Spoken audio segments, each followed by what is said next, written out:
Pessoal, eu gostaria de falar outro argumento que eu esqueci da cosmologia antes de chegar no terceiro argumento. É o argumento de um doutor em filosofia, PhD, chamado William Lane Craig. Ele fez esse argumento baseado nas leis da astrofísica. Ele diz assim: tudo que começa a existir tem uma causa de existência. Primeira premissa.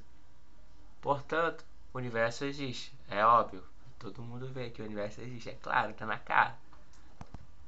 Logo, o universo teve uma causa de existência. Se ele existe, precisa de uma causa.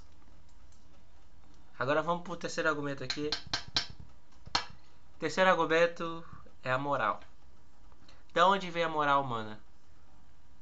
O certo é errado. Dos que vierem no inferno da União Soviética, eu acho que era da Guerra Fria, na época que a União Soviética era governada pelo Stalin, ele dizia: se Deus não existe, tudo é permitido, rapaz.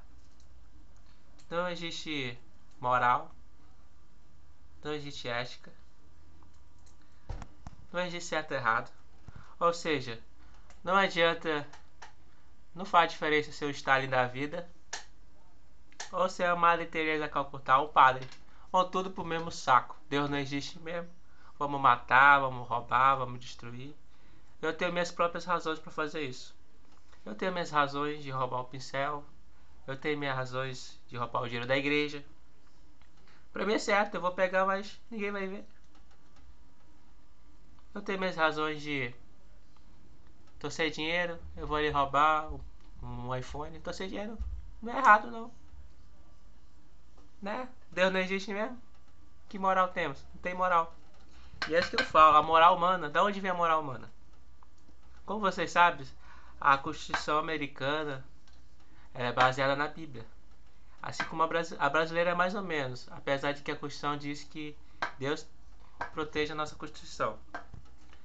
Mas o padrão moral que os humanos têm, de onde vem? Já se perguntaram isso? Todas as culturas falam que tem um padrão moral, mas existe um padrão moral universal, legislativo universal. Por que matar aqui na China, aqui no Brasil é errado, mas enquanto na China? Por quê? Esse argumento é moral, ele aponta para Deus, aponta para um legislador, alguém criou a moral humana. Senão tudo seria subjetivo, tudo seria relativo. Eu teria minhas razões. Entende? A lógica. Entendeu? Tudo é relativo. Entendeu? É mais ou menos isso daí. A moral humana. De onde ela vem? O quarto argumento é a arqueologia. Mano, a arqueologia, ela é a ciência que mais... é a ciência que mais comprova as veracidades da Bíblia Sagrada, da Torá, do Antigo Testamento. Ela comprovou, um dia desse, ela comprova, tipo assim, vários reinos da época, os assírios, babilônicos, que estão descritos na Bíblia. O rei Salomão, o rei Davi. E recentemente saiu na publicação aí que 50 personagens que a arqueologia pesquisou são verídicos, a história secular que está na Bíblia. Ou seja, a arqueologia, ela prova tudo que está na Bíblia praticamente. Ela só serve para provar o que está na Bíblia, rapaz. A arqueologia, ela prova qualquer descoberta, ela prova até dinossauro está na Bíblia. E aí? A arqueologia também fala sobre a teoria da Pangeia, os geólogos, e está na Bíblia. Lá em Gênesis 1, 8, 9. E Deus fez uma massa seca, chama de terra, e uma massa de água, e chama de mares. Ou seja, teoria deriva dos continentes, descoberta em 1912. Há mais de 100 anos, ou seja, a Bíblia já falava isso há mais de 4.000 anos atrás. A arqueologia só serve para isso, para provar as veracidades da Bíblia. Agora a ciência. Agora o último argumento que eu falo, que é o quinto, que são os cientistas, próprios cientistas. Se você for olhar pela história, pelo prêmio Nobel, os ganhadores do prêmio Nobel, todos os pensadores intelectuais das ciências, de várias artes, principalmente os mais doidos, né? Eles acreditavam em Deus, rapaz. Eles acreditavam no design inteligente. Acreditavam que a ciência era simplesmente a razão de Deus. Como dizia Galileu, a matemática é o alfabeto que Deus escreveu no universo. Como dizia Newton, a harmonia, a organização do universo só poderia ter feito e ter sido projetado por um ser todo-poderoso e onisciente. É só você pesquisar aí no Google, no Wikipedia, na tua universidade. Você vai ver que a maioria dos cientistas acreditava em Deus. Poucos eram ateus, mas nem são muito conhecidos assim. Eu vou citar alguns cientistas aqui que acreditavam em Deus: Galileu, Newton, Kepler, Francis Collins, atual diretor do Projeto Genoma Humano, Luiz Pascoal, Freud não, Freud era ateu. Darwin era teólogo, rapaz, sabia não? Pois é, ele é teólogo. Ele era formado em teologia, ele era amante das ciências naturais, fez a teoria das espécies, inspirado no criacionismo que ele cria. Tem uma frase dele que ele diz que por mais problemas que passou na vida, ele nunca desceu ao ateísmo, sempre acreditou em Deus. É só ler e pesquisar, rapaz, não tô mentindo não, tô criando argumento não. E uma coisa interessante é que alguns não sabem, é que as universidades, ela foi criada por cristãos. A maior universidade do mundo foi criada por cristão, protestante, em homenagem ao pastor John Harvard. E no estatuto da Universidade de Harvard tem um versículo da Bíblia, que o conhecimento seja expandido para todo tal. Eu acho que é 1 João, coisa assim.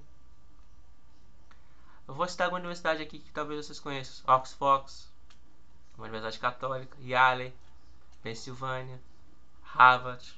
No Brasil temos a PUC, que é uma universidade católica, que é boa pra caramba, né? Pode ser particular, mas é boa pra caramba. Melhor que a UFAM, eu acho. Deve ser, né? Uau! Deve ser melhor que a universidade top aí. A USP, Universidade de São Paulo. A melhor da América Latina. Então, a gente não tem medo da ciência. A ciência é nossa amiga. A pior falácia que eu já ouvi falar é que a ciência, que a religião atrasa. Não é atraso, amigo. A gente não tem medo da ciência. Porque o nosso Deus é Deus de toda a ciência, rapaz.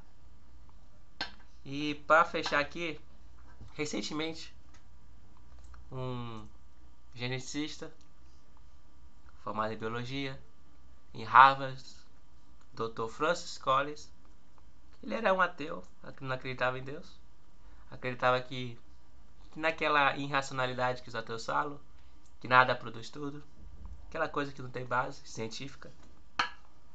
Ele disse que ele foi o diretor do projeto Genoma Humano, aí na década de 90, começo do século dos anos 2000, e ele estudou todo o DNA humano, mapeou todo o DNA humano.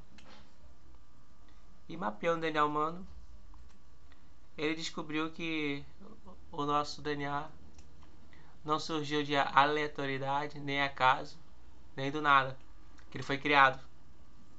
E as letrinhas do DNA são totalmente organizadas, perfeitamente.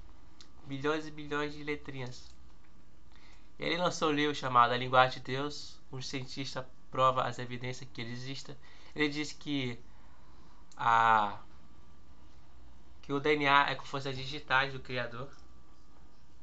Ele diz também que o ateísmo é irracional, porque não apresenta base científica, não apresenta mesmo. Também diz no design inteligente, que a ciência fala que é design inteligente, que é a teoria mais aceita hoje em dia.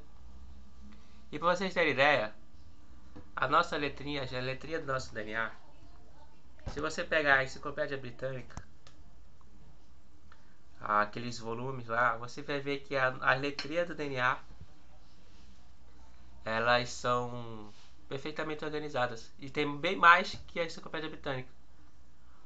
Como diz Bill Gates, o DNA humano é como fosse um software de computador.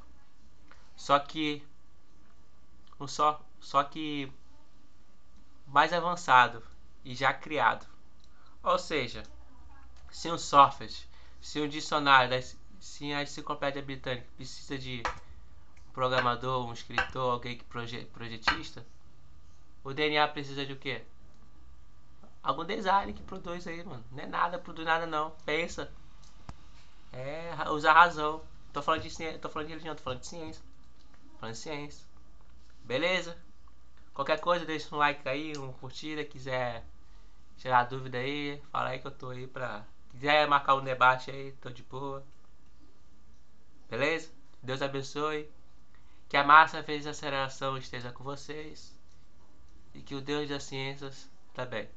Falou!